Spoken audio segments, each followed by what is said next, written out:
And now, from our investigative news desk, we have a rather bizarro story involving a miracle child. We got wind of an exceptionally complex tale of death, resurrection, and messages from beyond the veil. So join me as I join Alejandro Maximilio. As we delve further into the story, you'll see those weren't the only miracle feats that have been attributed to this very special person. Over to you, Alejandro Maximilio. Thanks, Kim. Anytime, Alejandro Maximilio. Well, it all started when a concerned hospital employee received an obscene amount of phone calls. They were all in regard to a woman who claims to receive wellness checks from hospital administrators every few years. If this sounds strange, just wait until you hear the reason. Apparently, they're keeping tabs because they were so shocked she woke up back in 1988. At the tender age of 5, the Liberty City woman resided with her family in Liberty Square, often referred to as the Poke and Bean Projects. And this 753-unit Miami-Dade public housing complex is where the missing pieces to this puzzle fell into place. The story centers around a woman named Blank Theory and her daughter Conspiracy, affectionately known as CT. The fair was in town and the family had scraped up enough money to make it a family affair. Good one, Alejandro Maximilio. Well, apparently upon entering the fairgrounds, the family split up, and an inebriated conductor led little 5-year-old CT on the ride, only accompanied by her sister, who was only 7 years old herself at the time. The carney's judgment was so impaired that he didn't even buckle little CT properly into her safety harness. Yeah, Kim. To add insult to injury, this no-name gypsy fell asleep at the controls, slumped over on the switchboard, and actually sped up the ride he was so recklessly operating. Little CT flew off the ride, clean to the other side of the park, and bust her head open to the white meat, exposing her brain and dislodging her eye. Well, Alejandro Maximilio, I really hope it wasn't hanging. To the left, to the left. I hope not. See, paramedics arrived and pronounced her dead on the scene. After laying on the ground 10 to 12 hours, her distraught mom was finally coaxed into letting the ambulance transfer her daughter's body to the hospital to be prepared. Another 12 hours went by, and in this time, the family was allowed to view the body because mom was too distraught to make decisions again. Suddenly, after almost 24 hours of being deceased and with no life-saving measures taken, little CT woke up, and Blank was so thankful she didn't even sue the fair, who for all intents and purposes robbed her of her daughter's precious life. The miracles don't stop there. Little CT insisted that her dad, Germ, came to her in the form of an angel, guiding her from the light and back to her mom.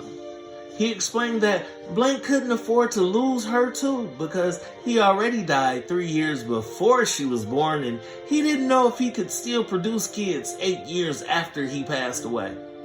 So like Caroline, CT stepped away from the light, came back to life, and went on to become a football-playing jiu-jitsu master who single-handedly beats up groups of bullies who are jealous because all the boys like her, while on the way to the store unaccompanied once again to buy a pickled egg, sausage, and Snickers.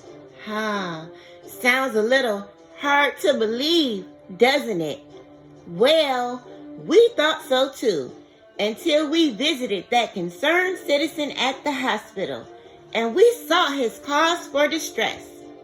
He literally received thousands of calls from all over the U.S. trying to confirm these events. After an extensive search, we found no record of the incident, no hospital records even remotely matching the injuries, and no insurance claims between the fair or the fairgrounds. We found no news stories, no eyewitnesses, not even a single image of little CT in the emergency room with an eyeball leaning to the left. Bop. What we did manage to stumble across was footage of Mrs. Theory bringing little TCCT to the pediatric ward for a visit that lasted no more than an hour. We hit a brick wall with our attempts to get any information from the department heads, but an anonymous source slipped our cameraman instructions to meet them at the Hulk and Bean projects at 8 p.m. sharp. We sat down with this source. He turned out to be extremely close to the family. After vetting the information, we blurred out his face and changed his voice to bring you a first-hand account of what really happened to Conspiracy Theory. Here's that exclusive interview. Yeah, man. I knew Germ Theory. He was a cool cat. After I got to know him, I always felt kind of bad about not warning him about Blank. She was a bad Shut your motherfucker. mouth. I'm only talking about Blank. Go ahead, then. But what I need you to know is she was slow. She used to lick the windows on the bus every morning before we went to school. And the way she licked them motherfuckers, I knew John Theory was a lucky motherfucker. Sorry, excuse me. Not a problem, but please proceed. You see, Little Conspiracy was a little special like her mom's. So when she fell off